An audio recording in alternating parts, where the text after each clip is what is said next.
जैसी करनी वैसी भरनी। मालदीव के ऊपर ये बात बिल्कुल सटीक बैठती है, क्योंकि बहुत जल्द मालदीव खत्म होने वाला है, अस्तित्व मालदीव का समाप्त होने वाला है और इसमें बहुत ज्यादा समय भी नहीं लगेगा। 21वीं सदी का अंत होते होते मालदीव का भी खात्मा हो जाने वाला है, ऐसा वैज्ञानिक कह रहे हैं, वर्ल्ड बैंक कह रहा है, अमेरिकी वैज्ञानिक की 40 साल की रिसर्च कह रही है।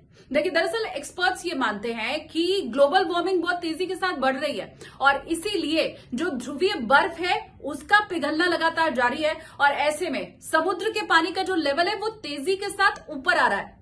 अब देखिए, मालदीव जो कि एक द्वीप है, हम सभी जानते हैं, आइलैंड जो कि पानी से चारों तरफ से घिरा हुआ होता है, एक टापू जैसा बीच में उभरा हुआ और चारों तरफ उसके पानी, उसे कहते हैं द्वीप। अब समुद्री पानी का जल जिस तरह से लगातार बढ़ता चला जा रहा है, तो कुछ द्वीप ऐसे हैं जिनके ऊपर संकट है, जो उसी समुद्री पानी में डूब सकते हैं और उसी में से एक है मालदीव, ऐसा तमाम एक्सपर्ट्स का दावा है। इसी के साथ वर्ल्ड बैंक भी ये कह रहा है कि कैसे जो ग्लेशियर है वो लगातार पिघलते चले जा रहे हैं और समुद्री जो जल है वो बढ़ता जा रहा है। 40 साल तक अमेरिका के एक वैज्ञानिक ने रिसर्च किया है जिनका नाम है बेनो गिटेनबर्ग, वो भी यही बात कह रहे हैं कि समुद्री पानी का बढ़ना और 5 ऐसे द्वीप हैं जिनके ऊपर खतरा मंडराना, मालदीव भी उसी में से एक है। और ये तमाम एक्सपर्ट और रिसर्च मिलकर इशारा इसी ओर कर रहे हैं कि समय मालदीव के पास बहुत ज्यादा बचा है नहीं।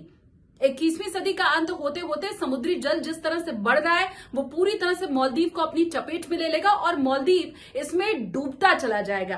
तो उस सौंदर्य के ऊपर मालदीव को जो अपने बहुत घमंड है, मां के मंत्रियों ने जो भारत के ऊपर अभद्र टिप्पणी की, हमारे प्रधानमंत्री के लिए जो कुछ कहा, वो सब जिस सौंदर्य के बल पर वो लोग कह रहे थे, वो प्राकृतिक सौंदर्य बहुत जल्द खत्म हो सकता है। वैज्ञानिक कम से कम इसी ओर इशारा भी अभी करते हुए दिखाई दे रहे हैं और ऐसे में मालदीव के लोगों के ऊपर यह बहुत बड़ा संकट है। देखिए, अमेरिकी वैज्ञानिक जिनका हवाला मैंने आपको दिया, उन्होंने तो 40 साल तक रिसर्च किया है और उनकी पूरी रिसर्च इसी ओर इशारा कर रही है कि ना तो ग्लोबल वार्मिंग अभी थम रही है और ना ही समुद्री जल का बढ़ना किसी तरह से रुकने वाला यहां पर है। और ऐसे में मालदीव, उसके साथ साथ 4 और द्वीप जिसके लिए वैज्ञानिक बहुत ज्यादा सशंकित है और ये कह रहे हैं कि इनका खात्मा, इनकी समाप्ति तो बहुत ज्यादा दूर है नहीं और पास है।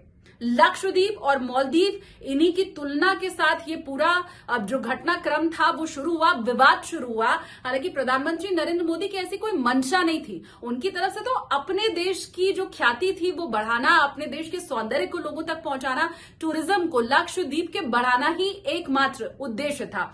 मालदीव के नेताओं ने इसे गलत ढंग से ले लिया। वहां के राष्ट्रपति मोहम्मद मोइज्जू इसे शायद नहीं समझ पाए, उनके मंत्री इसे नहीं समझ पाए और उन्होंने तुलना कर दी लक्षद्वीप और मालदीव की।